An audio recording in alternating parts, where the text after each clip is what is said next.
I received a USB at midnight. Inside was a video. Rachel, the survivor I thought I'd saved, sat frozen in yellow light, whispering the old script. If you broadcast the truth, you're next. That's when I realized the people behind it were back. This isn't just one family's tragedy. It's a darkness lurking everywhere. If you think this is just an ordinary family story, you're wrong. Subscribe now so you never miss our next haunting episode. Summer 1993. The air was thick with pine sap and dusk. At St. Oswald's summer retreat in Nova Scotia, the final chords of evening prayer still echoed beneath the old wooden rafters of the chapel. A bonfire smoldered in the open field behind it. Kids clustered around it in lazy rings, faces lit orange in the flames' flicker. The scent of toasted marshmallows and melted plastic filled the night, mixing with a light ocean breeze that drifted through the trees. Emily Carter, 10 years old, always a little too observant for her age, slipped away without anyone noticing. She wasn't the loud kind. She didn't challenge authority or cling to the counselors. She followed rules, but she also followed curiosity. In her small hand, she gripped a panda-shaped flashlight. Its left ear chipped its beam faint, but determined. She'd told her bunkmate she was going to find her sketchpad. Or maybe a pine cone. It didn't matter. By the time anyone realized she wasn't in the circle anymore, the night had already sealed its lips. The flashlight's last battery gave out just as she reached the edge of the woods behind the chapel. She paused there, her sneakers half in the clearing, half in shadow. For a moment she turned back, not to wave, just to look. Her hair glinted in the firelight. Her eyes shone like she'd seen something others hadn't. Then she vanished into the dark. No screams, no struggle, no trace. Back in the chapel's parking lot, Marlene Carter stood beside the family's minivan, arms folded across her chest. Her daughter had waved from the retreat bus window just hours earlier, face flushed with anticipation. Teeth still gapped from the front baby ones she'd lost that spring. The last thing Emily had mouthed through the window was what Marlene had always believed was "I love you." She would replay that silent message for decades until the memory decayed at the edges and took on new shapes. Sometimes she wondered if what Emily had actually said was, "Don't forget me." The call came just after dawn. Emily wasn't in her bunk. Her duffel bag was untouched. Her favorite stuffed elephant still tucked under the pillow. The flashlight was found near the roots of an old pine behind the chapel. Switch still on, battery drained. Bulb melted to the lens. For weeks, the woods behind St. Oswald's were filled with search parties, dogs, helicopters, volunteers holding maps and walkie-talkies. The chapel grounds were sealed off. Investigators circled, reporters hovered, and the town whispered theories like prayers. But no footprints, no torn clothing, no signs of foul play. She had simply gone. Marlene never left the parking lot. She slept in the driver's seat with the door cracked open, a fleece blanket around her shoulders, the keys in the ignition, in case Emily walked out of the woods and needed a ride home. By the end of July, the story was no longer in the papers. By fall, no one asked anymore. The police had no leads. The camp reopened the next year. And the chapel bell rang again, like it always had, a single chime every Sunday, solemn and hollow. Emily Carter became a photograph in a frame. A name etched in fading ink in the back of a church bulletin. One of those stories everyone had heard, but no one could remember the details of. Until 20 years later, Nathan Bell sat in the center of a one-bedroom apartment in Portland, Oregon. The blinds were drawn, the glow of his laptop blinking against a stack of audio equipment that cluttered his kitchen table.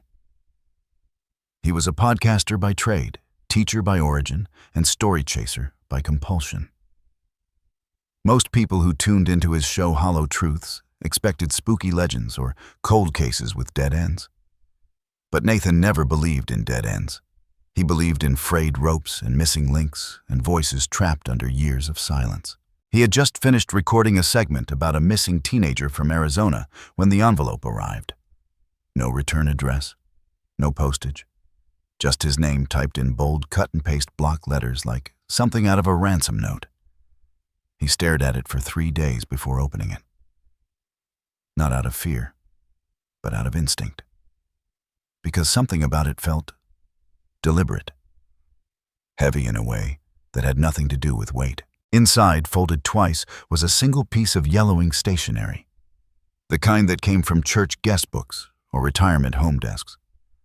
The ink was blue, almost faded to gray. The handwriting slanted gently to the right, feminine, possibly young. He unfolded it slowly like it might crumble. She's still alive, under the chapel. No signature, no explanation, nothing else. Except for the map. It was hand-drawn. Pencil. Grid paper, the kind you'd tear from a high school math notebook. There was a hill, a line of trees, a building marked with a cross. Behind it, an X, a trapdoor. In the bottom corner, written in smaller handwriting, was a second note. Green hollow feeds the scripts. Chapel hides the vault. Nathan sat back in his chair. The hum of his condenser mic still pulsed faintly. He reached forward, pressed the red record button, and spoke into the quiet. I used to think podcasts were just stories you told in the dark. Until I got a map in the mail. No source, no signature, just a place. And a whisper from beneath the floorboards. He stared at the corkboard beside his desk. It was cluttered with case files, missing posters, printouts, timelines. But there just above the middle tack was one name underlined in red. Emily Carter, age 10. Missing since July 1993, Nova Scotia. He remembered the photo. Everyone did. Emily in a purple windbreaker. Bowl cut. Eyes too wide, too knowing. One hand holding a drawing of a butterfly with an oddly human face. He pressed his lips together. He knew the odds. 20 years, no leads, no evidence. No one could survive that long in silence. But someone wanted him to believe otherwise. He folded the letter, slipped it back into the envelope, and packed his gear. No announcement, no teaser, no social media clue. Just movement, just action.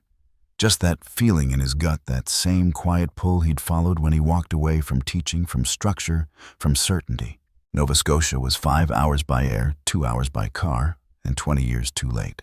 But maybe not too late for her. He drove through the night past empty gas stations and abandoned motels through rain that hit the windshield like static. The map sat on the passenger seat beside him, its corners curling as if it had been waiting to be held again. At dawn, he pulled off onto a gravel road that led to a tree line, so dense it swallowed sound. He stepped out, gravel crunching under boots, the map trembling in his hand. Somewhere behind the chapel, beneath soil and stone and decades of forgetting, something waited. A voice that had once called out, that had not been heard, until now. The road into Chapel Hill was narrower than Nathan remembered. Not that he'd ever been there before, not in person, but he'd studied the old maps, the archived satellite images, the dusty road names from Nova Scotia's municipal websites that hadn't been updated since dial-up. The trees seemed to lean inward the deeper he drove, like they'd been whispering to each other for decades and were growing impatient at being interrupted. He passed 3 turnoffs, one rusted mailbox, and a wooden sign so weather-beaten it no longer bore a name. Just ghost lettering and splinters. His GPS had stopped trying a mile ago. Now it was just him, a dirt road, and the distant crown of a chapel steeple barely visible above the pines. The drone footage would come later. Right now, Nathan Bell sat behind the wheel of a rented Subaru, hands tight on the steering wheel, eyes scanning the tree line like it might blink. The envelope with his map was folded in the glove compartment, but the route was seared into him. From the chapel steps westward 40 paces, into the grove. Follow the slope. Look for the twisted pine. X marks nothing until you dig. He pulled off to the side and killed the engine. Silence wrapped around the car like insulation. No birdsong. No wind. Just the soft creak of cooling metal. Nathan grabbed his bag, his recorder, and stepped into the past. The chapel appeared first through the trees like something a dream forgot to finish. It was hunched stone shoulders, bowed roof half caved in on the northern wing. Ivy crept up its bones like veins, reclaiming the dead. The front doors were warped, their wood blackened by time or fire, or maybe both. St. Oswald's Summer Retreat, 1876. A place once used for worship, then for salvation, then for something else entirely. Nathan approached the steps slowly. Each one moaned beneath his weight. The porch boards shifted like they hadn't held a body in years. And then he saw him. The old man was seated on a bench beneath the crumbling awning, hands folded over a cane, one leg, shaking gently as if listening to music only he could hear. He didn't look up when Nathan stepped into the shade. Nathan paused, cleared his throat. "You live here?" The man didn't answer. "I'm looking for someone. Or, I guess I should say, I'm looking for where someone might have been." Still nothing. Nathan stepped closer. Her name was Emily Carter. The legs stopped shaking. The man's eyes finally met his. Pale blue, cataracted, but alert. Behind the cloudy veil, something flickered. Recognition. Or warning. Nathan repeated slower this time, softer, "Emily Carter." She was 10. Disappeared from this retreat. Summer of 1993. A long pause. Then a nod, barely perceptible, but deliberate. Nathan felt his breath catch in his throat. "Do you remember her?" The man's lips thinned. He reached into the coat draped over the bench beside him, pulled something from the inside pocket, and extended his hand. A cross, small, wooden, snapped in half across the horizontal bar. The wood darkened with age. Blood, number, varnish. Maybe both. The break was clean but jagged, as though someone had tried to twist it in half rather than snap it outright. Nathan reached for it, but the old man tightened his grip. "Don't ask what you can't carry," he said. The voice was gravel wrapped in dust. But it hit Nathan like thunder. "I just want to understand what happened to her." The man stared. Something behind his expression seemed to calculate measure. Then slowly he turned his hand over and let the cross drop into Nathan's palm. "Look beneath," he said. "Beneath where?" The old man didn't reply. Nathan crouched. "Please, I came all this way because someone told me she's alive. That there's something under the chapel. A vault. A trap door." "Do you know what that means?" The man leaned back into the bench, head tilted toward the roofline, eyes half closed. He didn't speak again. Nathan stood. The cross felt warm in his hand, wrong somehow, like it held memory in its splinters. He turned and stepped through the broken chapel doors. Inside, the dust was thick enough to taste. Pews were overturned, hymnals decayed to pulp. The altar had collapsed under its own weight, and a line of shattered stained glass cast bleeding colors across the stone floor. But the air Nathan had never smelled anything like it. Not rot, not mold. Something else, something older. Like old breath sealed in a tomb. He walked the aisle slowly, the soles of his boots crunching over debris. The floor dipped slightly behind the pulpit toward what would have once been a vestry or sacristy. Now, it was just shadow. He opened his bag, switched on the mic. His voice low reverent. "Recording log. Chapel interior. Approximate coordinates from the map lead to the rear section beneath what appears to be a collapsed altar. No visible entrance point yet. Atmosphere is," he hesitated, "off. Feels like a place that remembers being full." He turned left, moved behind the altar, knelt. The stone tiles here were smoother than the others. Less debris, less moss. As if they'd been walked recently. He pulled out his flashlight, swept it across the base of the wall, and there, half concealed by a fallen beam, was a narrow seam in the floor. A line that ran perfectly straight, cutting through the stone like a scar. He pressed his fingers to it. Dust stirred. The cross in his pocket grew heavier. Nathan rose and backed out of the chapel. The old man was gone, the bench empty, but something had changed in the air. He took out his phone, set the drone on the hood of the car, and sent it upward. The screen flickered to life. The drone soared above the chapel ruins, spinning slowly, the landscape unfurling around it like a long-forgotten map. The forest wild and silent. The clearing behind the chapel exactly as the drawing showed. And just at the edge of the trees, there, a perfect circle of disturbed earth, half covered by leaves, surrounded by stones, barely visible to the human eye, but clear as daylight from above. He tapped the screen, marked the coordinates. The drone hovered, and Nathan Bell, who had followed more dead-end trails than he could count, smiled for the first time in days. Because this wasn't a dead end. It was a door, and now he had a key. The chapel had shifted. Nathan felt it. It wasn't the creak of old wood settling or the hush of a forgotten sanctuary. It was something else. Something beneath the skin of the place, like a hum, waiting to resolve into a note. He moved with his breath held step by step down the aisle, the broken cross in his pocket pressing hard against his thigh, as if reminding him, look beneath. The altar loomed ahead, half collapsed and flanked by rotted pews. The stained glass on the left wall had long since shattered, casting kaleidoscope shards across the cracked tile floor.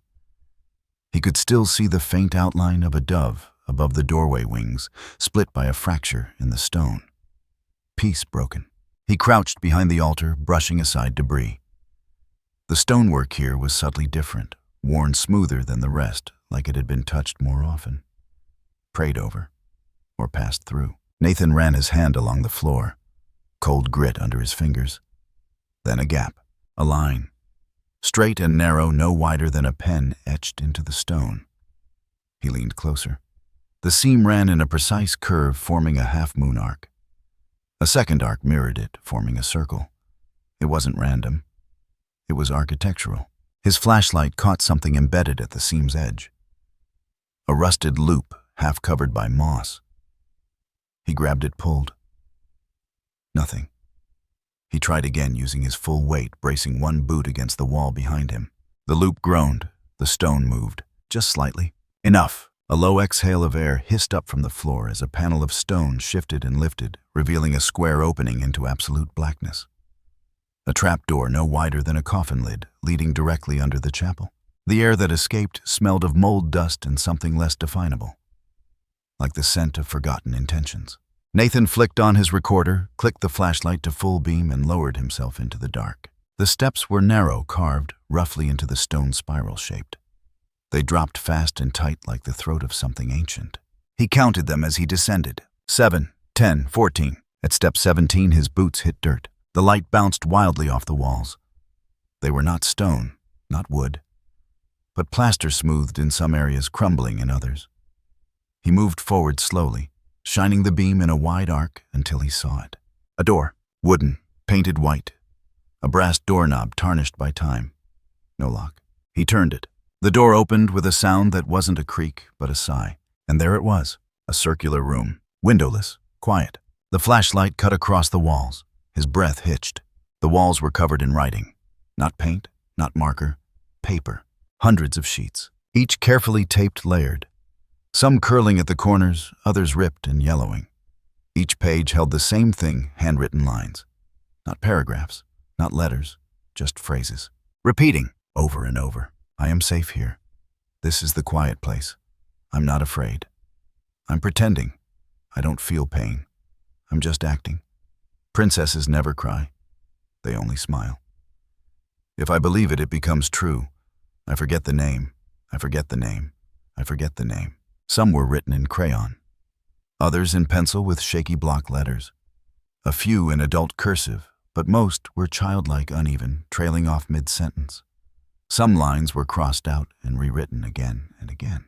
The walls breathed with them. Nathan didn't move. He stood in the center of the room, one hand over his mouth, his eyes wide. His recorder rolled from his chest pocket, picking up every shallow breath, every rustle of the pages fluttering in the breeze from the now open stairwell. He turned slowly. The room was about 20 feet wide, domed at the ceiling. A single light fixture dangled above, unlit, its bulb shattered. In the far corner sat a small metal desk and a chair child-sized, the kind you'd find in a school basement. On the desk, an old cassette player, reels, a stack of index cards bound in red twine, a mirror shattered diagonally down the center like it had once been punched. Then the hum started, low, mechanical. Nathan's flashlight flickered. He smacked it against his thigh. It stayed lit, but the hum was getting louder. Coming from behind him. He turned. In the wall behind the door, he'd entered through a projector, had come to life. No lights had been turned on. No buttons pressed. It simply began. An 8mm machine tucked into the drywall behind a metal grate began to spin. The projector's click and whir filled the space like a pulse. Nathan's hands went cold. The beam flicked onto the far wall. Their blurred, grainy, a film began to play. A child, a girl about 10, seated on a plastic chair beneath a curtain of pink velvet. She wore a paper crown and a tulle dress 2 sizes too big. Her feet didn't reach the floor. She was speaking, but there was no audio. Nathan watched, frozen. Her lips moved. She raised her hand, touched her cheek, smiled. Then her smile faded. She stood, curtsied, turned her head slightly as if to someone just out of frame. The film cut, flickered, then restarted. Same child, same scene, but this time she looked directly at the camera. Her mouth moved. The film's speakers kicked on, distorted and tinny. "I'm ready now," she said. "I know my line." She paused, breathed. Then, "Goodbye, Mommy." The screen went black. The projector stopped spinning. Silence dropped like a guillotine. Nathan's legs nearly gave out. He staggered to the desk, flicked open his field recorder, and pressed record. His voice was hoarse, trembling. Log. Underground chamber. Beneath St. Oswald's Chapel. Circular room. Approximately 20 feet in diameter. Entire interior is papered with scripted affirmations mantras. All appear to be child-written, phrases suggestive of role play. Obedience. Dissociation.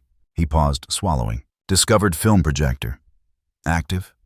Played reel depicting child female approximately 10 years old. Dressed in princess costume. Delivered line, "Goodbye, Mommy." Context unknown.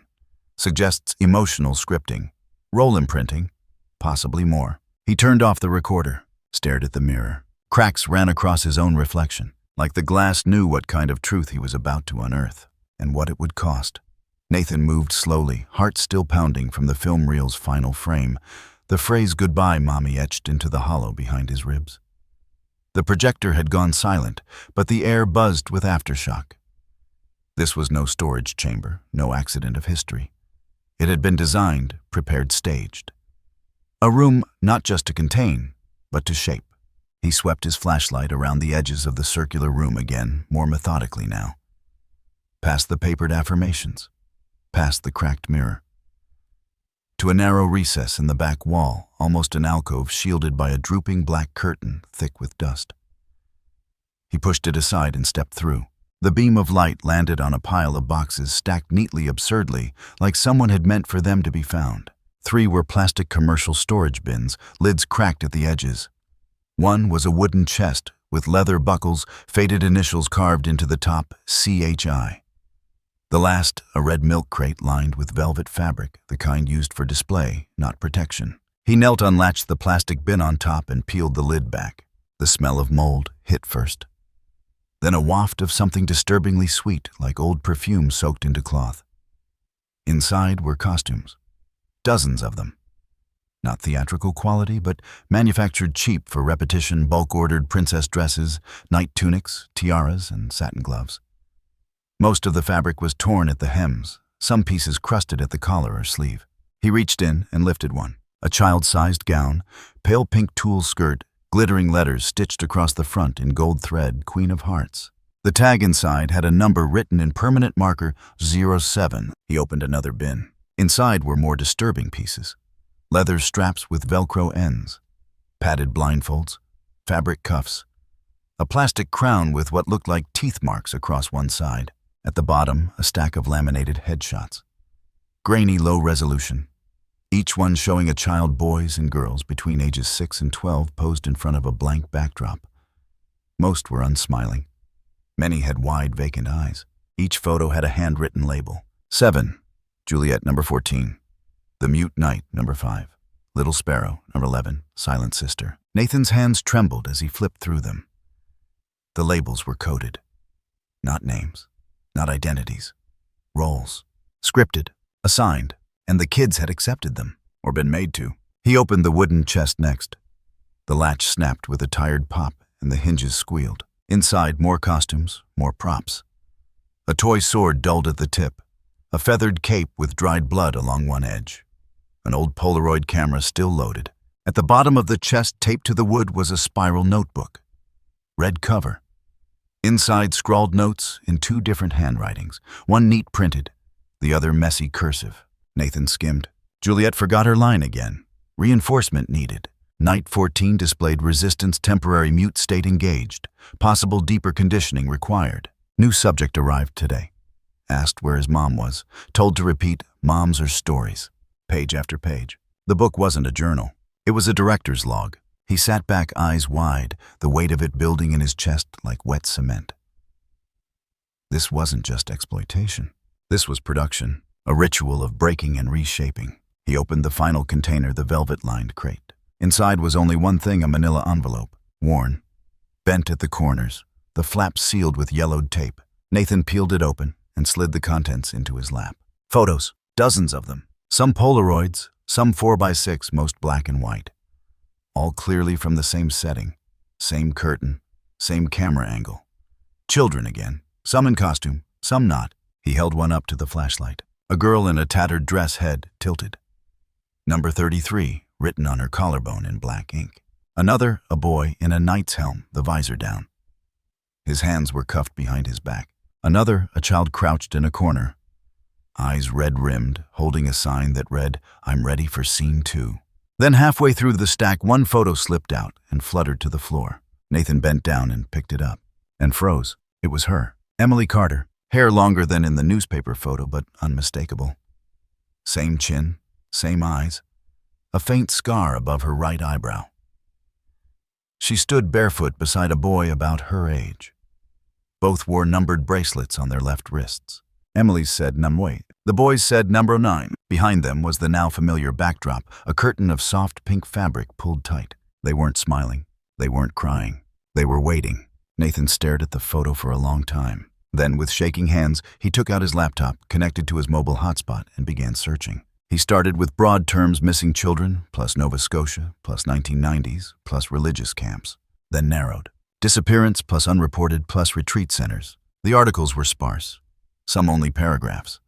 Others no more than bulletin notes. But slowly he pieced together a pattern.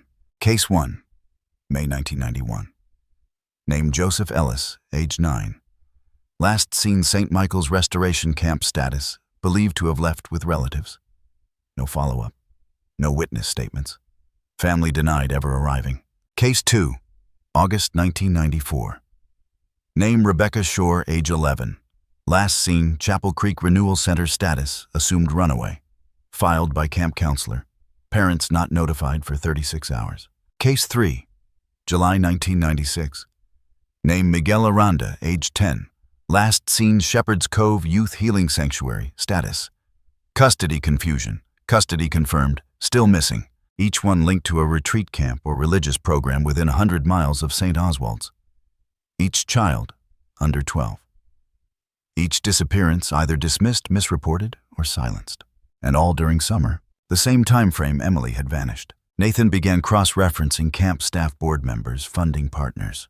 A name recurred: CHI Children's Healing Initiative. It appeared on grant forms, on tax-exempt listings, on program flyers now lost in web archives, and on the chest upstairs. He opened the photo of Emily again, zoomed in. The boy next to her.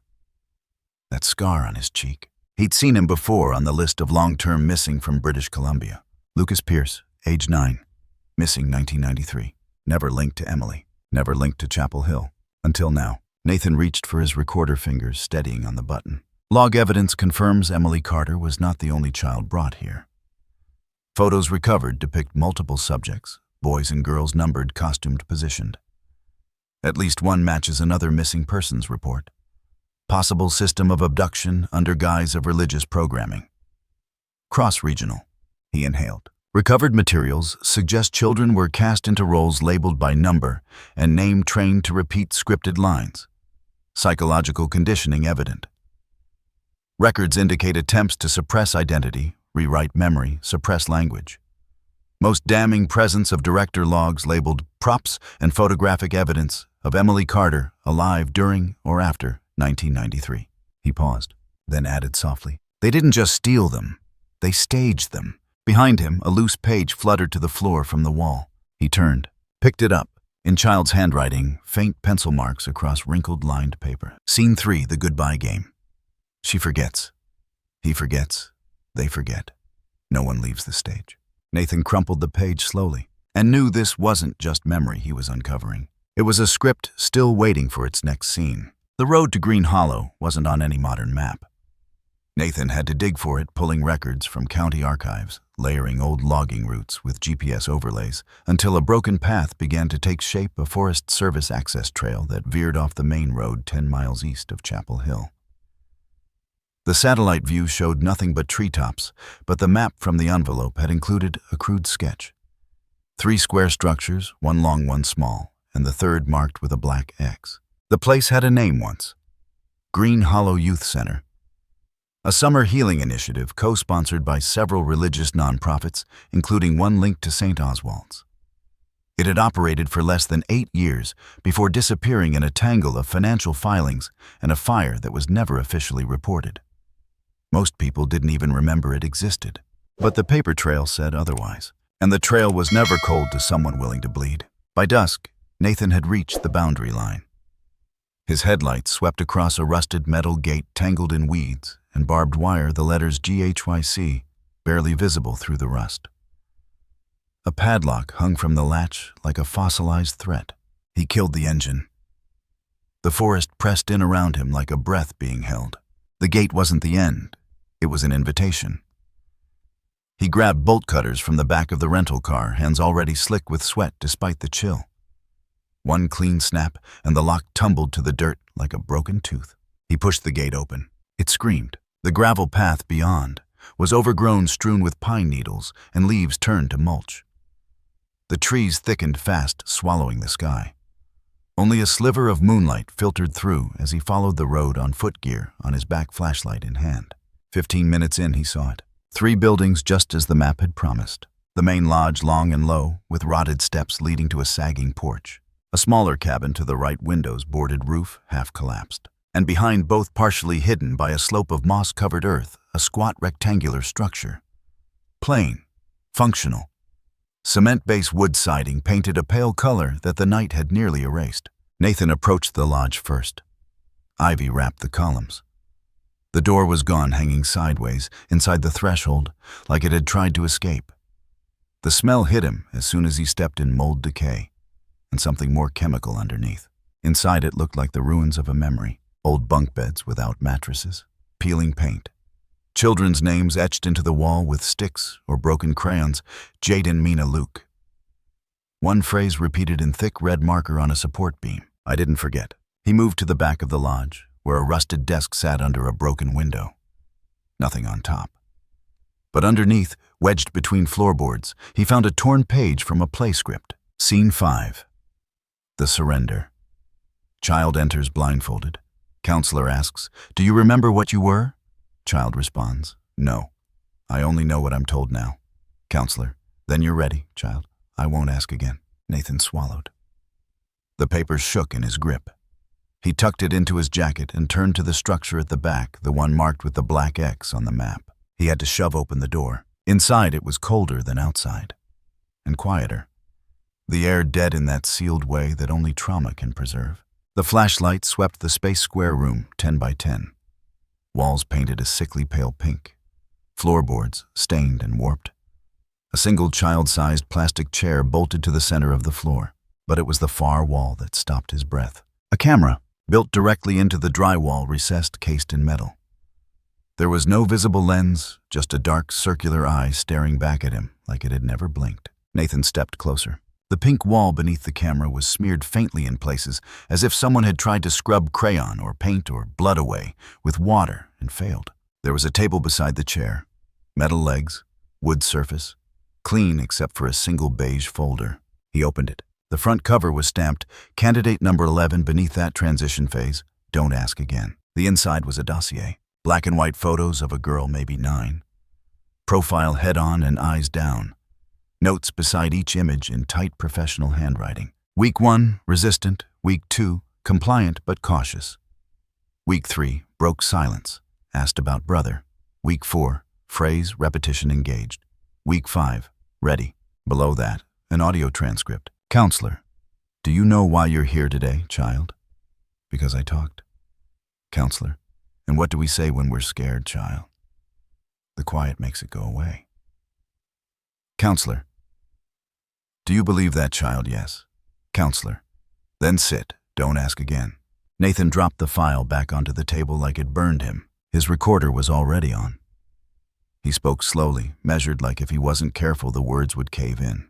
Green Hollow, hidden facility. Room staged for filming. Pastel walls, camera built into foundation. Recording chair. Documents confirm subject labeling system. Phase-based conditioning model. Folder titled Candidate 11, referencing transition to obedience stage. He paused. Looked at the pink wall, the camera. The phrase, "Don't ask again," repeated. Suggests emotional suppression as metric for readiness. Children not just held, not just filmed. They were rewritten. He stopped the recording. Something moved behind him, just the wind. But the room no longer felt empty. He stepped to the wall opposite the camera, ran his hand along the seam between two panels. There, barely visible, was a hole the size of a dime, covered in dust. Air leaked from it. Not cold, not hot, just wrong.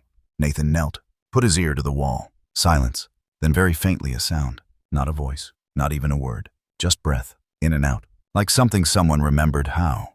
He didn't move, not for a long time. The town that sat 10 miles west of Green Hollow didn't even have a name on the GPS. Just a junction code, Route 27A. 2 gas stations, a diner that hadn't changed its menu since the 80s, and a strip of squat government buildings that looked more abandoned than operational. But Nathan had learned something in his years of chasing silence. It was in these kinds of towns, quiet left behind draped in their own shadows, where the loudest truths like to hide. He parked near the public library and made his way to the regional health records office. The brick building looked like a forgotten post office. The fluorescent lighting inside flickered like it had a nervous twitch. A young woman at the front desk offered him a stack of outdated forms and a smile that didn't quite reach her eyes. He didn't need the forms. He had a name, Dr. Elise Monroe. It had appeared twice in the documents from Green Hollow, buried in the metadata on scanned files. Author initials EM cross-referenced with treatment notes labeled PTSD, dissociative youth. Nathan had taken a shot and searched Nova Scotia's medical board. She existed, licensed therapist, specialty post-trauma recovery and adolescence. Affiliated with a small practice here, no photo on file, just a name in a P.O. box. But in places like this, people talked. Nathan dropped by the local pharmacy, asked about the doctor. Friend of the family trying to reconnect, and was told she sometimes stopped in for tea across the street. The server at the cafe nodded. Tuesdays and Fridays. Always the window booth. No sugar. It was Thursday, but Nathan waited anyway. The next morning, he sat in that cafe for nearly 2 hours, nursing a lukewarm cup of coffee and pretending to read a local paper from last spring. At 9:47 a.m., the bell above the door jingled. She walked in. Mid-30s, tall, straight-back soft curls pulled into a loose twist. Glasses. A canvas bag slung over one shoulder with a folded sweater tucked into the strap. She wore a navy coat, simple but clean, and her shoes, flat leather, clinical, matched her pace. She didn't look up. She walked straight to the window booth. Ordered green tea with lemon. No sugar. Nathan's heart thundered in his chest. He waited 5 minutes, then stood, picked up his cup, and crossed the floor. She was flipping through a small paperback when he arrived at her table. "Excuse me," he said, voice steady but low. "Dr. Monroe." She looked up slowly. Her eyes were blue, clear, unreadable. "Yes." He didn't sit. "I think we need to talk." She studied him. Not startled, not defensive, just aware. Her fingers folded the corner of her page, marked her place, and set the book down. "Are you a patient?" "No." "Then I'm not taking appointments." "This isn't medical." "Then I can't help you." "I think you can." Her lips tightened. The server arrived with her tea. She thanked him without breaking eye contact with Nathan. Once they were alone again, she leaned back slightly, hands folded in her lap. "What is this about?" Nathan reached into his coat pocket. He pulled out the broken cross, wood darkened with time. Split at the arms, the same one the old man at St. Oswald's had given him. He placed it gently on the table between them. At first nothing changed. Then her fingers twitched, just a flinch, but it was enough. Her gaze dropped to the cross, her breath stilled. Her right hand, so controlled moments ago, lifted, hovered, then stopped short of touching it. When she finally spoke, her voice was smaller than before. Younger. Like a thread unraveling in her throat. "Where did you get that?" Nathan sat down. "I found it behind the altar, at the old chapel." Her eyes closed. And under the floor in the circular room, the papers, the scripts, the projector, the chair. "Stop!" The camera in the wall, the recordings, the pink paint. I said stop. Her hands were trembling now. Nathan waited. Silence folded over the table like a fresh tablecloth. She opened her eyes. "You think I'm her?" He didn't answer. "You think I'm Emily Carter?" "I don't think it," Nathan said quietly. "I know it." "No, you don't. I've seen the photos." "Photos can lie." "I've heard your voice." She blinked. He leaned forward, speaking just above a whisper. "I've heard it on tape." Her face crumpled just for a moment. like something inside her folded in on itself. Then she looked away, out the window, watching the traffic that wasn't there. "I built a life," she said. "I made something new. I'm not here to ruin that." "Then why are you here?" "Because they're still out there.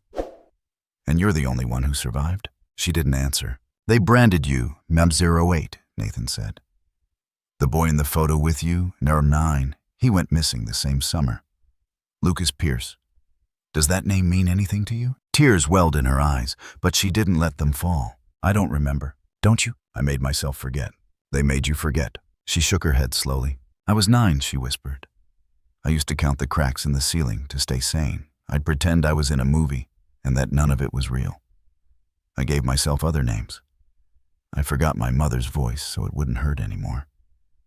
That was the trade.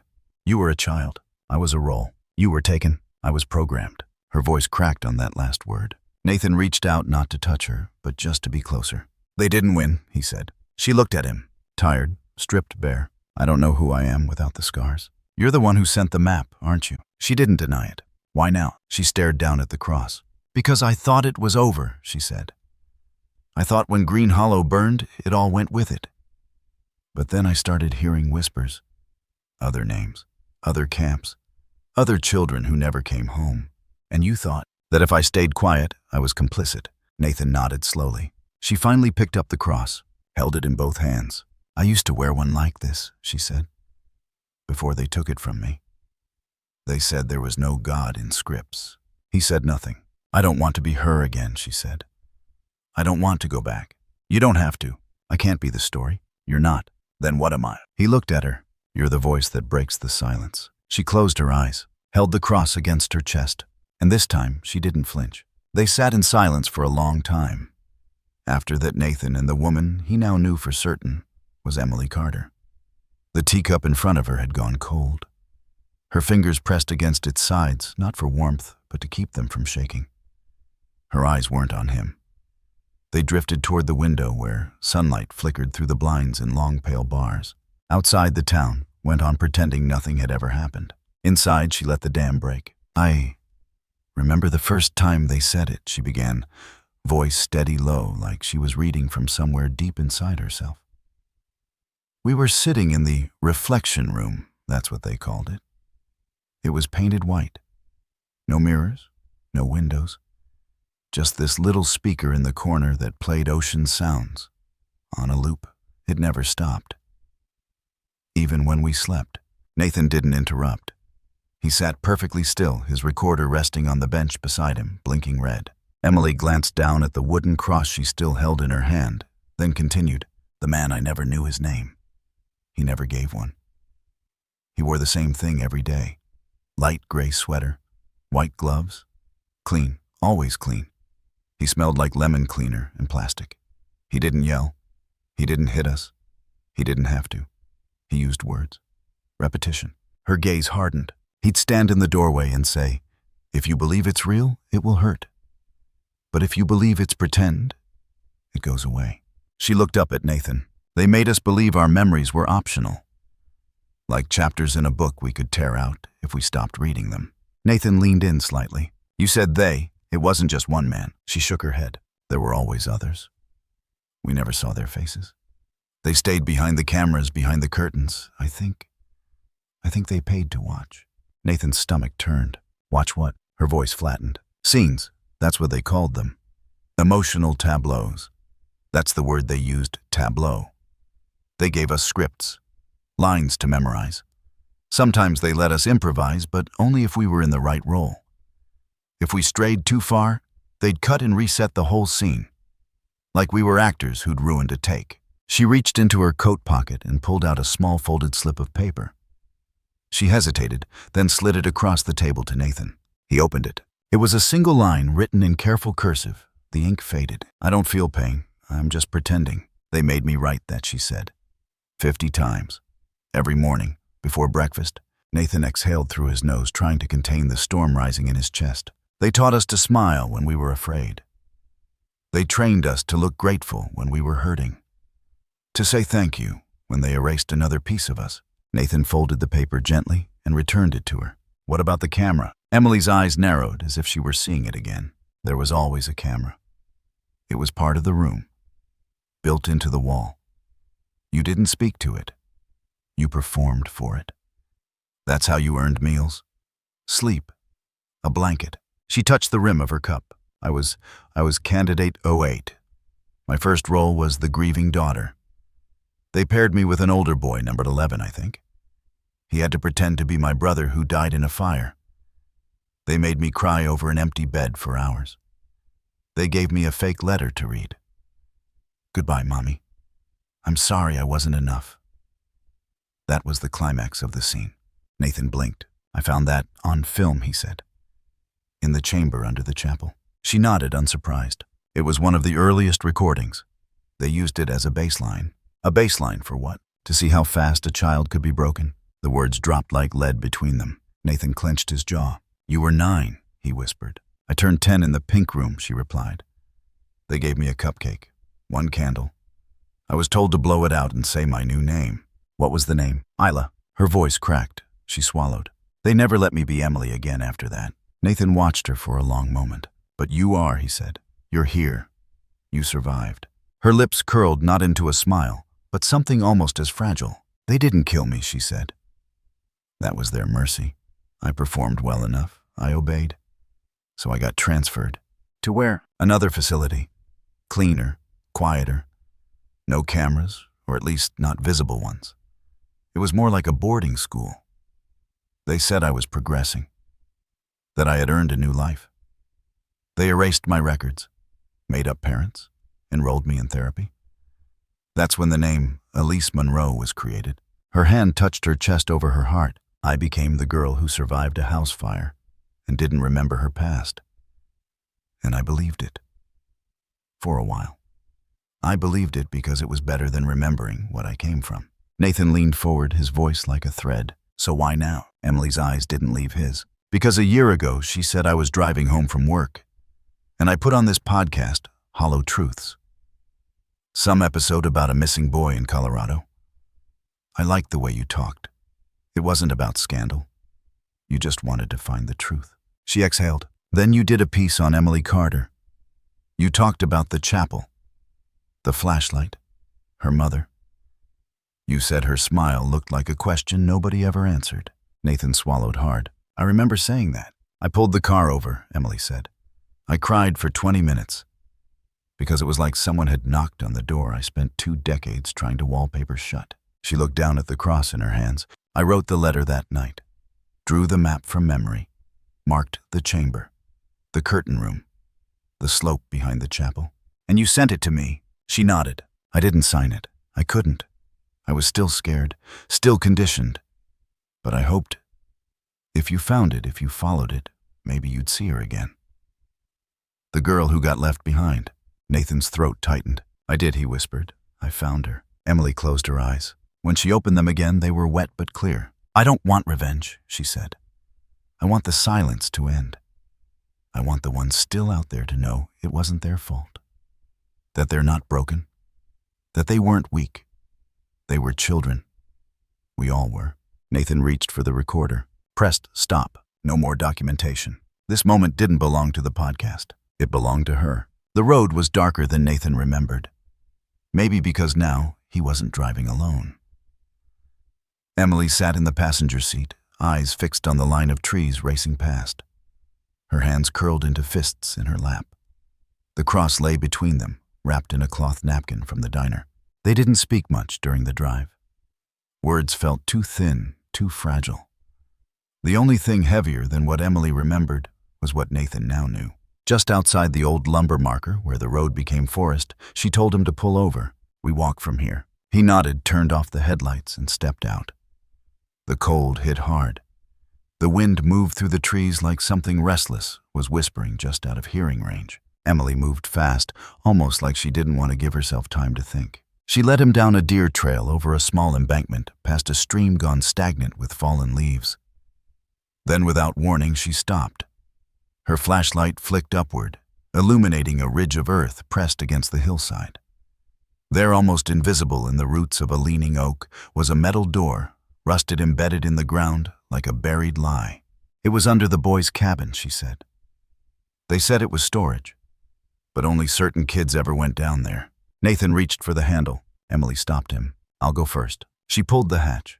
It groaned open, revealing a narrow set of stairs descending into absolute blackness. The air that rose from below smelled of dirt, mildew, and rot. Emily clicked on her flashlight and stepped inside. The walls were tight, just wide enough for one person to pass. The descent felt longer than it was, each step a drumbeat in Nathan's ears. At the bottom, the space widened into a low-ceilinged room. The flashlight beam cut through the dark, revealing concrete walls cracked, stained, and in one corner, a chain bolted to the floor. But what made Nathan stop cold were the scratches. Along the back wall, under where the chain ended, were dozens, maybe hundreds of small gouges, like someone had clawed with their fingernails until nothing was left to scrape.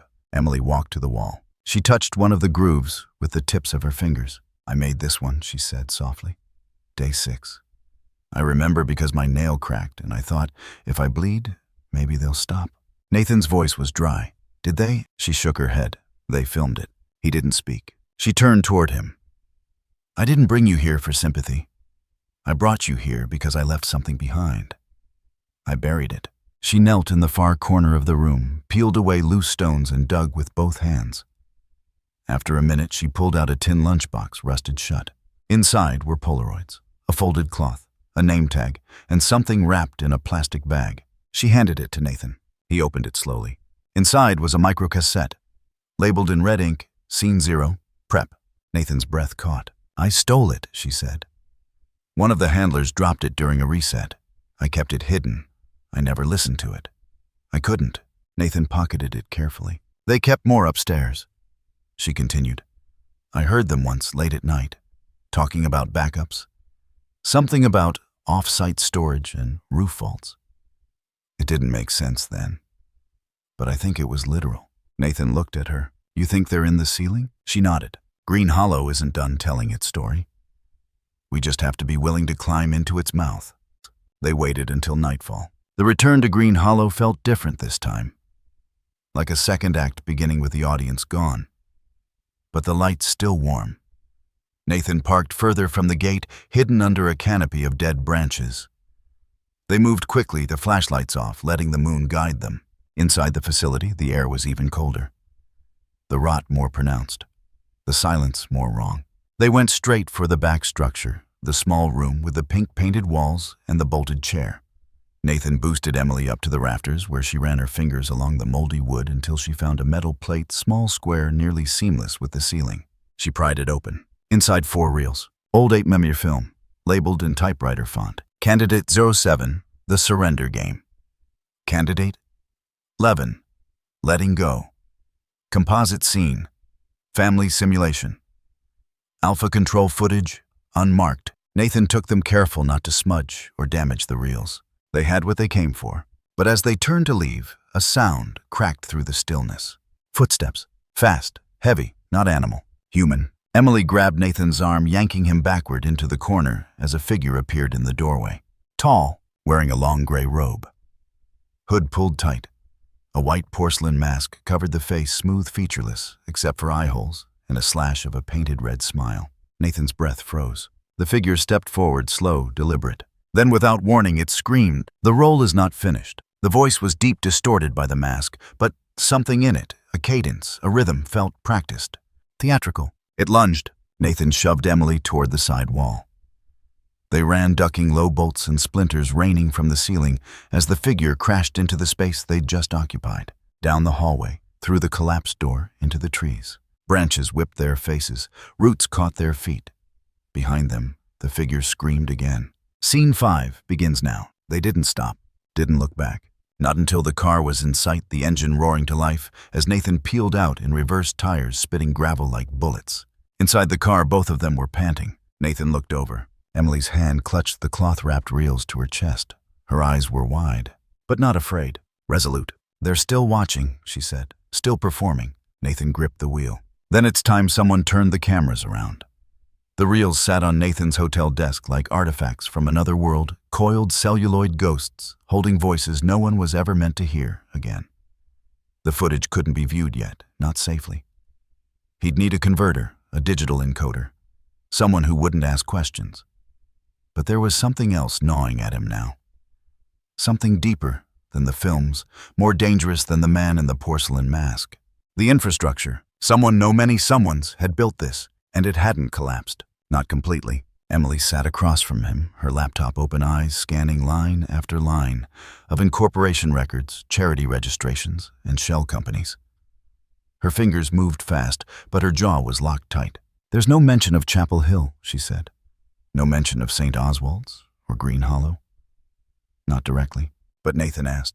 "But they're all listed as past project sites," she said, tapping the screen under this. She turned the laptop toward him. At the top of the screen, New Haven Reconciliation Initiative, a faith-based emotional restoration program, where wounds become wisdom. Beneath that, a list of locations: Nova Scotia, Alberta, New Brunswick, Michigan. "Outreach centers," Emily said, voice flat.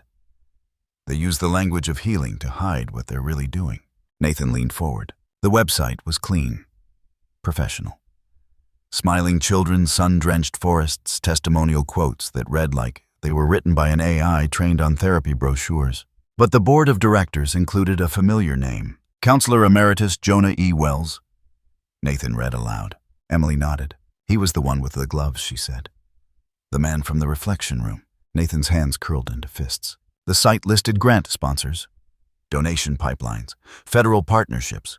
They were legitimized, funded, operating. "Do you think it's still going on?" Nathan asked. "I think it never stopped," she said. "They just changed their costume." She clicked through to a public tax form archive, nonprofit status filings for NHRI. Nathan leaned in. Line 32. Research and development, experiential youth guidance modules. Budgeted, $1.7 million to ID. Description: controlled setting simulation for trauma reframing and emotional accountability. His skin crawled. "They're still calling it theater," he muttered. "Still dressing it up as some kind of experimental healing." Emily's eyes burned. It was never healing. It was harvesting. Nathan looked at her. "You said others survived. That some of the kids made it out." She hesitated, then nodded. "I was relocated with 2 others. Different towns, different names, different stories. I tracked one of them down 6 years ago. He was in a halfway house. Said he'd started remembering little things. The mask, the scripts, the games. But every time he brought it up to a therapist, they changed his meds, moved his file, transferred him. They're suppressing memory with drugs, sedatives, dissociatives. Sometimes I think worse." Nathan blinked hard. "What happened to him?" "Dead," she said. 3 months later. Ruled a suicide." "But you don't think?" "No," she said. "Because he wrote me a letter 2 days before. Said he was ready to talk. Said he remembered the name Wells." Nathan's stomach twisted. "You said there were 2 others. The last one is harder to find. A girl, older than me. She was transferred before I was. Last I heard, she was working under a new identity in Toronto. But she's scared. They threatened her family, gave her a monthly stipend, hush money, disguised as a trauma pension." Nathan ran a hand through his hair. "They created an entire network of fake paperwork, identities. Psychological manipulation." Emily nodded. "And the worst part is, they don't need to kill us anymore. They've already killed the version of us that mattered." Nathan stood pacing. "So what do we do?" She didn't blink. "We find them. Quietly. One by one. We let them know they're not alone. That someone remembers. That the story didn't end. And then," her voice sharpened, "and then we write a new ending." Nathan looked at her, heart pounding with a mix of terror and clarity. "You want to take them down?" She smiled. "No," she said. "I want them to collapse under the weight of every voice they tried to silence." She turned her laptop back toward herself and began typing rapidly. "There's a list," she said, "of graduates' kids who went through the reconciliation modules and were successfully transitioned. They don't list real names. Just ID tags, years, some initials." She paused, then looked up at him. "I can match at least 5 to the original Green Hollow roster." Nathan stepped forward. "Let's start there." Emily stood. "It won't be easy," she said. "Some of them are hidden. Some of them are hiding themselves." He looked her in the eyes. "Then we show them it is safe to be seen." She picked up the cross. "It starts now," she whispered, and the silence at last began to fracture. The living room was dim, the only light coming from a small lamp that cast long, warm shadows over the carpet. A faded drawing hung on the wall, stick figures, a red sun, the word "Dad" in blocky crayon. Jonas sat on the edge of the couch, elbows on his knees, shoulders hunched, like the world had never quite let go of him. Across from him, Emily waited. She hadn't said much when they arrived. Nathan stood by the doorway, silent, holding the small black bag that contained the reel player and the digitized footage. It was Jonas who broke the silence, gesturing at the couch, his voice rough from years of unused truth. "You sure this is a good idea?" "No," Emily said. "But it's the right one." Jonas nodded. A single tear had already escaped his left eye, trailing down a cheek marked with wear and sleepless nights. His son, no older than 6, had been dropped off with a neighbor. The apartment smelled like lavender and old coffee. A life trying its best to be normal. Nathan set up the player. It buzzed softly, mechanical, outdated. Jonas stared at the screen. When the footage began, the room seemed to shrink. There he was, maybe 8 years old. Hair buzzed, short, face too pale, sitting stiffly on a pink chair inside a room that no longer existed. A voice off-screen prompted him. "Begin scene 3. The goodbye letter." The child Jonas held up a page. His voice trembled. "Dear Mom, I know I made you sad. I know I didn't smile enough. But I'm learning. They said if I do this right, you might come back. So here goes." Adult Jonas dropped his face into his hands. The reel kept playing. "I promised not to ask questions. I promised to play my part. I promised to forget I was ever anything else." Emily moved across the room and sat beside him. Slowly, gently, Jonas choked out a sob. "I wrote that," he whispered. "They made me write that 50 times.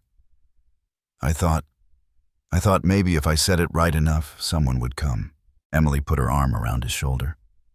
Her voice wasn't loud. It didn't need to be. "You're here now," she said. "You're not performing anymore." He shook his head. "I didn't even remember it until last year." A nightmare. My son was crying, and I didn't know why I was panicking. But I saw the pink chair, the wall, the mask. Emily looked him in the eyes. "You survived. Not everyone did." Jonas wiped his face. "What do you need from me?" "Your truth," Nathan said from the doorway. "That's all." They sat there, the 3 of them, and recorded the first interview. Jonas told his story. He didn't need notes. The words poured out of him, half-fragmented memories that bled together, voices. Lines, names of children who were only numbers, and the echo of that phrase. "If you believe it's pretend, it will go away."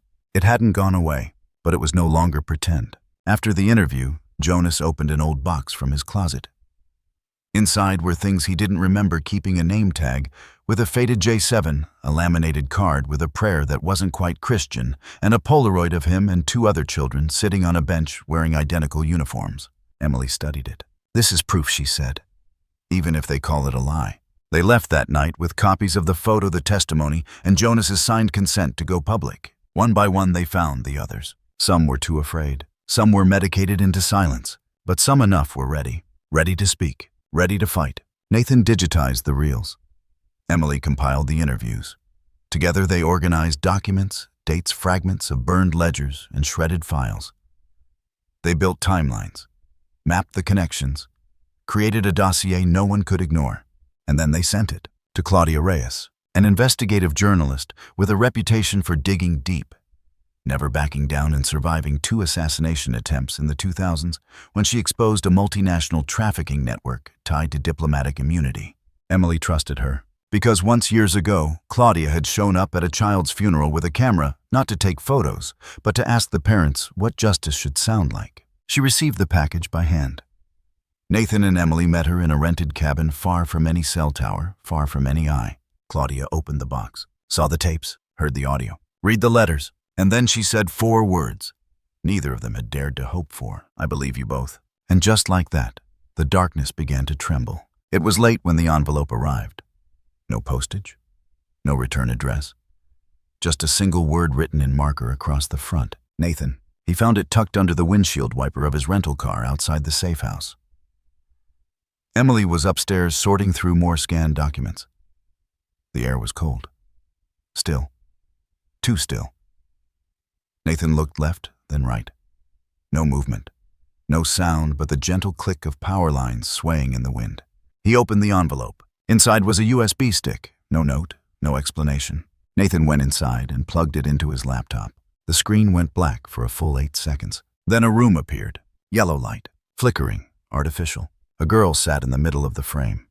Late 20s, hair matted, shoulders slumped, eyes rimmed with fear. Rachel. She was the third survivor they'd contacted.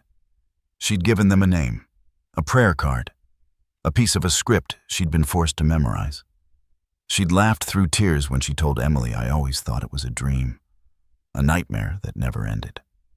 Her voice had cracked when she whispered, "Thank you for finding me." Now she was here, alone. The camera didn't move, but Rachel did, slowly, like her body ached. She lifted her eyes to the lens. "Stop," she said. "Please, don't release the tapes." She took a breath. It rattled. Her voice lowered. "They said if I read this, you'd understand." She swallowed hard, and her voice changed, like a switch flipped. It wasn't her voice anymore. It was something rehearsed, staged. "There is no conspiracy. I was confused. I made up the story because I was lonely. I seek forgiveness from New Haven Reconciliation Initiative. I seek restoration. I seek peace." Nathan's stomach twisted. She looked up again. Tears streamed down her face now, but her mouth kept moving. "You're next, Nathan. If you broadcast anything, scene 4 begins with you." The screen glitched, then cut to black. Emily's voice came from the stairwell. "Nathan, what was that?" He turned. She froze when she saw his face. What happened? He couldn't speak. He just turned the screen. She watched. All the color drained from her face. "No," she whispered. "No, no, no." She backed away, palms up, like she could push the image away from her. They got to her. Nathan stood. "They're watching us." Emily looked like she might collapse. Her breathing turned sharp. Panicked. "They're not just watching," she said. "They're responding." "We poked the hive." He moved toward her. "Emily, we should have stopped. We should have left this buried. They told us never to look back. Emily, we're bringing them back." He grabbed her by the shoulders. "No," he said firmly. "We're not bringing them back." She shook her head. "You saw what they did to Rachel. You saw it." He held her gaze. "We're not pulling them out of the dark to wake them up. We're pulling them out so the world can see." She blinked, her breath catching.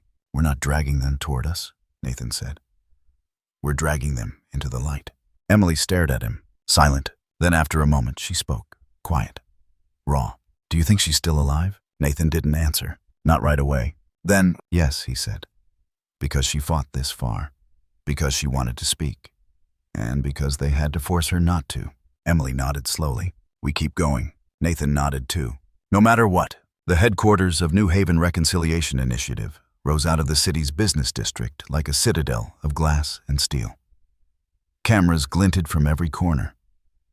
The building's logo, a stylized, open-armed figure encircled by laurel, promised comfort and new beginnings. Nathan and Jonas parked 3 blocks away, nerves twisted tight. Each wore an ill-fitting gray vest, clipboards in hand, fake ID badges prepped by Claudia's contacts. Inside the lobby buzzed with purposeful quiet. Men and women in tailored suits passed by with blank eyes. Jonas led, carrying a stack of labeled boxes. Nathan followed, scanning the directory, archival, B2 level. Their badges passed the first checkpoint. A bored guard barely glanced up. The elevator dropped them into the underbelly cinder block corridors, humming fluorescent lights. The air smelled of ammonia and printer ink. On B2 shelves lined both walls, stacked with beige folders, boxes, and black plastic reels. Jonas kept his head down. Nathan scanned the rows, searching for a key phrase, final rewrite. He spotted a drawer, misfiled the label Askew Subject 33. His pulse kicked. He glanced at Jonas, who nodded. They slid open the drawer. Inside, sealed in a battered canister, was a reel labeled in thick red ink, Final Rewrite, S33. Nathan's hands shook. Jonas reached out, gripping the canister tight as if to steady both of them. Footsteps echoed down the hall. A man in a black turtleneck and white earpiece strode toward them, frowning. "Who are you?" the man barked. "Archival transfer," Jonas replied, holding up his clipboard. The man squinted. "You two new to?" Nathan forced a smile. "They sent us from Central. Audit request director's orders." The man studied their badges. His eyes narrowed. "Director doesn't do surprise audits." He reached for his radio. Jonas looked at Nathan. Everything moved too fast. Nathan snatched the canister and turned. "Run!" They bolted down the aisle, shelves blurring. The man's shouts ricocheted off the concrete. An alarm wailed, sudden and shrill. More voices joined the chase. Security in gray suits, boots pounding the floor, radios crackling. Nathan ducked around a corner, Jonas on his heels. The door to the stairwell loomed. Nathan hit it shoulder first, nearly lost the reel, stumbled up 2 steps at a time. Behind them, "Stop security, you there." They exploded into the first-floor emergency exits, blocked by crash bars and a lone guard who drew a small pistol from his belt. Nathan froze. The guard's eyes flicked to Jonas, to the box, then to the canister. "Drop it now." Jonas slid the box to the floor, hands up. Nathan hesitated, heart jackhammering. "Last warning," the guard barked. Nathan edged toward the side, then with a jolt, Jonas hurled the empty box at the guard's face. The guard flinched, gun wavering. Nathan and Jonas sprinted, the canister pressed between them. A shot rang out, cold electric, a stun round. Nathan felt it graze his arm, burning. His hands spasmed, numb. He staggered, nearly fell. Jonas grabbed his shoulder, dragged him through a side door marked "Deliveries." They tumbled outside, gasping sirens, keening behind them. In the alley, a white van idled. Claudia at the wheel threw the passenger door open. Now, get in." Jonas shoved Nathan inside, leaped after him. Claudia floored it, tires screeching, city lights streaking past as they sped away. In the back seat, Nathan stared at the canister. His arm still tingled. Jonas broke the silence. "You okay?" Nathan nodded, adrenaline leaking away. Jonas looked at the reel. His childhood, his lost name. "I think," he said quietly, "it's finally over." But Nathan just stared at the dark glass of the van window, seeing for the first time the world's reflection shifting. They had the film, but the script he knew had only just begun. Nathan sat at his desk, hands trembling above the keyboard, eyes gritty from 40 hours with almost no sleep. All around him, walls pulsed with sound fragments of voices, the hiss and pop of ancient reels, the click of keys as he stitched 1,000 wounds into one living document. The clock on his laptop blinked, 2:03 a.m. He hit save again, afraid that even digital memory could betray them. The final rewrite reel had been digitized, burned to a cold, clear audio track. Jonas's childhood voice spilled from the speakers. "My name was Jonas. I don't remember my old name. I'm learning my lines. I won't ask again." A pause, then softer. "Please let me go home." He layered in Emily's words, her voice steady but wavering.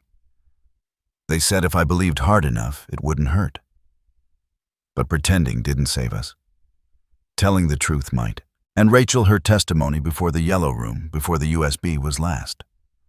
"I was candidate 12. I know what they did. I'm not afraid to remember anymore." Her voice broke. "Don't let them make me disappear." Nathan leaned into the microphone, every word a silent act of rebellion. "This is hollow truths. This is the story they swore would never be told. This is what happens when the children grow up and remember." He played the reel's ending the moment Jonas's recorded voice splintered the crack of a sob, the scrape of a chair. An adult voice demanding, "Repeat the line, repeat the line." Then silence. Nathan's own closing words followed, no more lines, no more roles, no more pretending. "If you are out there, if you survived, this is your witness. You are seen. You are heard." He took a shaky breath. Saved the file as episode 25, No One's Acting Anymore. He uploaded it, released it to every platform he could find. Apple, Spotify, Stitcher, YouTube, private RSS feeds, even dark web mirrors. He posted the dossier, the evidence, the testimonies. An email blast to every journalist and investigator he'd ever trusted. A private encrypted copy to law enforcement. Then he waited. For 5 minutes, nothing happened. Then the download counter blinked. 3 and 27. Then 2,100, then 24,000. It exploded. Social feeds lit up. Hashtag Hollow Truths trended. Threads unspooled with survivor stories, tips, matches to missing children. A teacher in Montreal recognized a phrase from a student's therapy homework. A retired cop from Michigan posted case numbers that linked directly to the NHRI shell companies. Within hours, the story was everywhere. Mainstream news, activist groups, survivor forums. The downloads hit 1 million in 48 hours. Jonas called him, voice shaking. "I can't go outside without someone recognizing me," he said, laughter and tears tangled in his throat. "They're organizing vigils. There are rallies in front of the NHRI offices." Nathan just listened, overwhelmed. "We did it," he managed. "No, Jonas said you did." Nathan shook his head. "We all did." even the ones still scared, especially them. On the second night, the world's eyes stayed wide open. Emily insisted on reading the last message herself. Nathan watched her as she sat in front of the battered mic hair tucked behind her ear, the cross hanging from her neck. She spoke softly, her voice clear. "If you're listening," she said, "this is not a play. This is not a rehearsal. This is your story too. And if you believe it's true, if you believe your pain was real, then the truth can set you free. I'm Emily Carter. I am not a role. I am not a script. I am not afraid anymore." She paused. Then she read for the last time the line they forced into her bones. "If you believe it's real, it can hurt. But if you believe it's true, the truth will set you free." Nathan ended the podcast there, silence swelling after her words like a sunrise breaking through darkness. No one was acting anymore, and everywhere people listened. The storm. Nathan and Emily Unleashed crashed through headlines for a week, front pages, opinion columns, cable panels, late-night monologues. Politicians promised inquiries, prosecutors held press conferences beneath domed marble rotundas, and the Prime Minister's office released a statement. "We are deeply troubled by the allegations brought forth. A full investigation has been launched. No stone will be left unturned." But as days turned to weeks, the news cycle flickered on. There were no arrests, no indictments. Green Hollow was fenced off by government contractors in the first rays of an October dawn. Nathan watched from the tree line as yellow machines rolled in.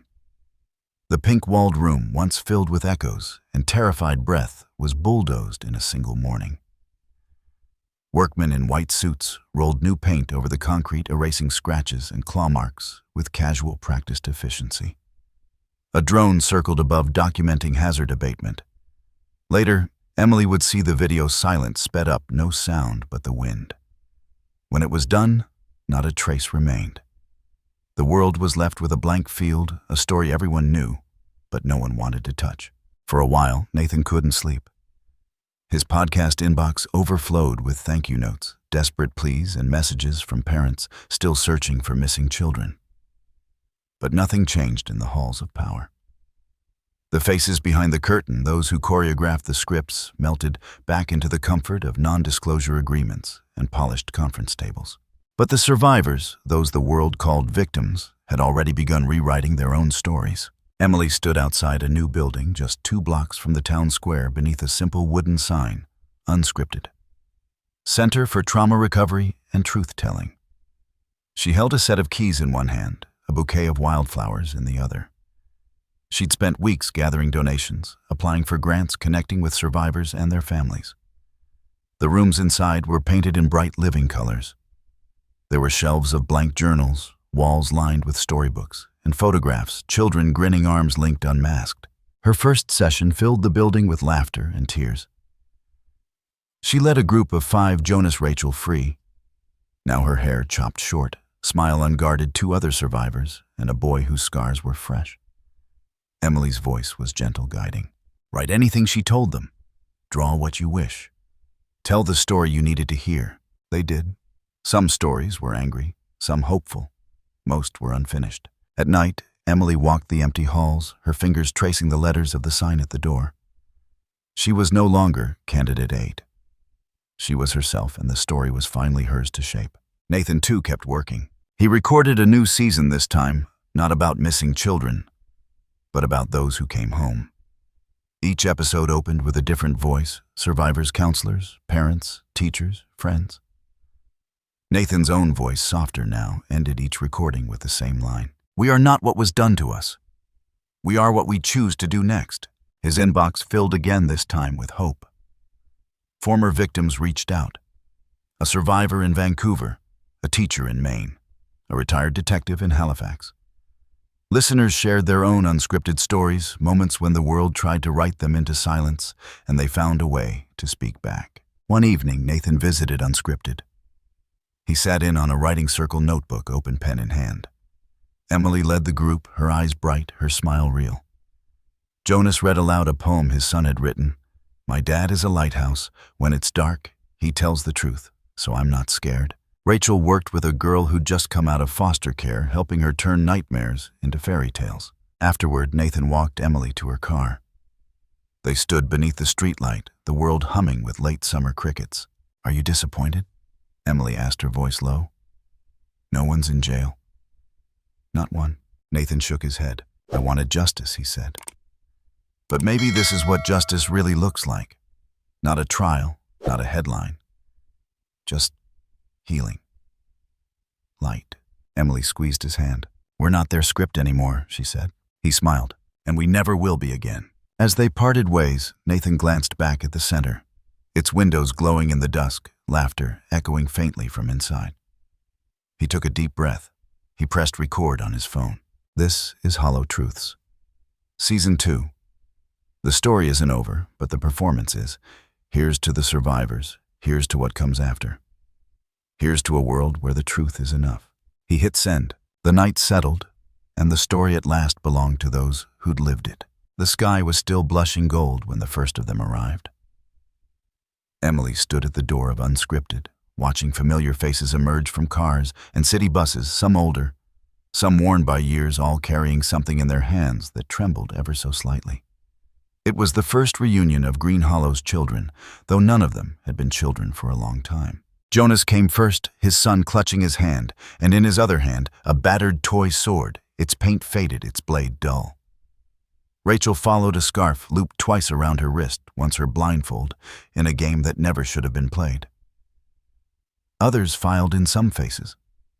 Emily only recognized through old photos and the shiver in her memory mason, who'd once been Subject 12, Lila the youngest from the pink room, holding a chipped porcelain mask with a red smile painted across the mouth.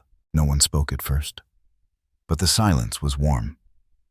The walls of Unscripted glowed with late afternoon sun. On one wall, sheets of colored paper bore stories, poems, confessions, apologies, written in bold and careful handwriting. On a table at the center of the room, Emily set a glass bowl. Each guest placed their object inside a ritual, almost. The sword, the mask, a crumpled handkerchief, a photograph, a plastic tiara missing its rhinestones. Emily drew the curtains, letting soft light spill over them, and turned to face her friends. Her voice was steady, full of something she'd never been able to summon in the past. "Thank you for coming home," she said. "I used to think we were broken. That something inside us was ruined forever, because that's what they taught us to believe." She picked up the porcelain mask, running her thumb over the painted smile. "But we weren't broken. We were written wrong, forced into stories we didn't choose, told to act out pain that wasn't ours to live in someone else's fiction." Her eyes swept the room, locking with Jonas's, Rachel's, Mason's, Lila's. "But we survived the page. We outlived the script. And now we get to write it again. This time for ourselves." A shudder ran through the circled tears in Jonas's eyes. Rachel's lips pressed together, Lila clutching her mask tighter. Emily set the mask back into the bowl. "We are not what they called us. We are not numbers. We are not mistakes." She knelt beside the group level with a little girl of 9, the newest member of Unscripted. The girl held up a drawing markers, bright and fierce. "I made this for today," she said shyly. Emily smiled and unfolded the paper. There on the page was a fairy tale world, a princess with flowing brown hair, Emily labeled in looping print, a brave knight with a toy sword and glasses, Jonas, and a tall, glowing figure of light standing between them, holding a microphone, Nathan. Above them, in a crayon rainbow, Emily the princess, Jonas the knight, and Nathan the light. Emily's breath caught. She looked at the others, and even the oldest, the hardest, the most guarded of them, every single one was smiling. Jonas cleared his throat. "My son helped draw the night," he said, sheepish. Rachel added, "I haven't worn that scarf since, but I kept it. I thought I'd throw it away, but I couldn't. I needed to remember that it could mean something else." Lila twirled her mask in her fingers.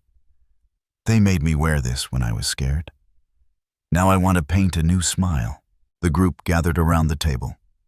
Emily handed out colored markers, paint blank sheets. "Let's make new stories," she said.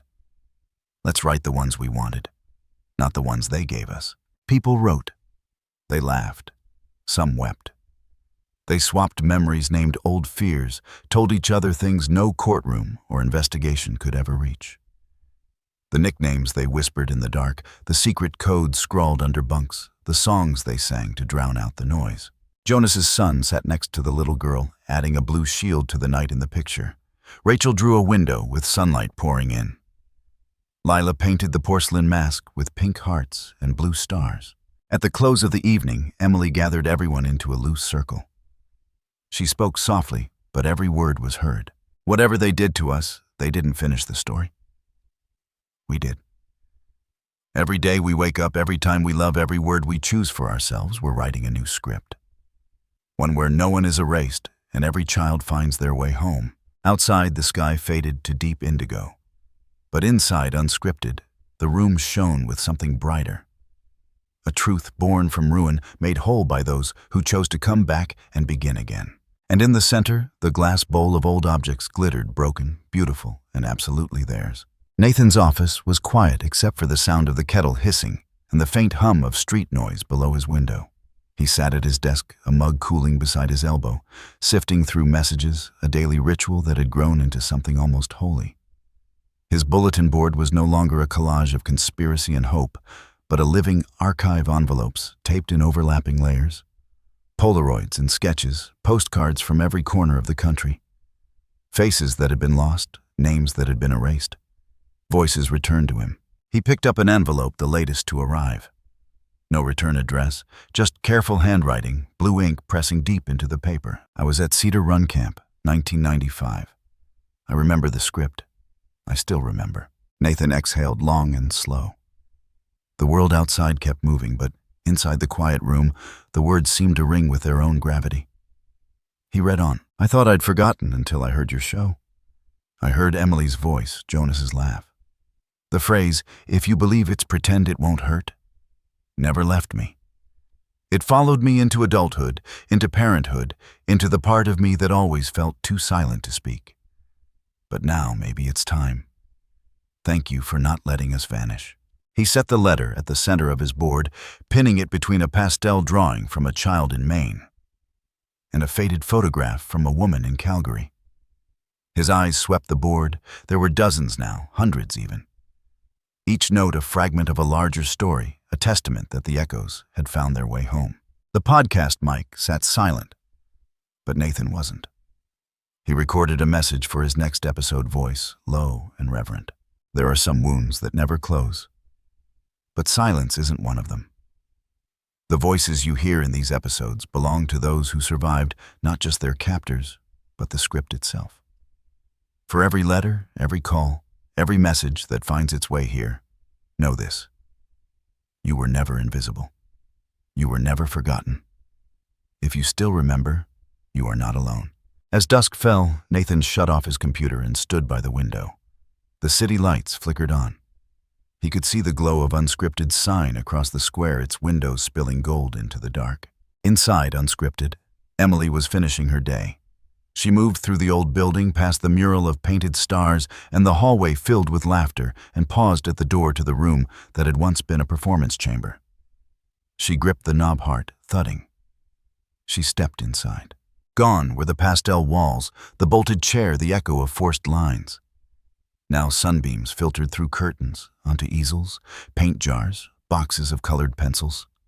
Children's drawings filled the bulletin boards, wildflowers, dragons, galaxies, families holding hands. In the corner, two kids, both on the spectrum, were painting together, one humming quietly, the other grinning as he traced spirals across the canvas. Emily's eyes stung. She watched the children for a moment, free, safe, unburdened by the old rules. She knelt, holding out a clean brush to the youngest girl, who accepted it with a shy smile. This room is yours now, Emily said, her voice soft. Say anything. Draw anything. There are no scripts. She looked up at the mural above the chalkboard, words painted in looping, hopeful script. If we believe it's true, then the voices inside us don't stay silent. Outside, the world spun on, as it always had. But inside, unscripted, the room glowed with possibility. A chorus of stories, a gathering of color and hope, where darkness had once ruled. Nathan's final narration threaded through the scene, voice woven with memory and resolve. This is not the end. There are still letters arriving. There are still rooms being reclaimed. There are still voices finding their way out from behind old walls. For everyone who ever thought their story didn't matter, it does. For everyone who thought silence was safer than truth, it isn't. You can write the next chapter. You can speak your own line. The world is listening. Emily stood watching the children paint. She remembered the old line, "If you believe it's pretend, it won't hurt." But she knew now what she'd always needed to know. If you believe it's true, the voices inside you are never muted again. The end was only ever a beginning.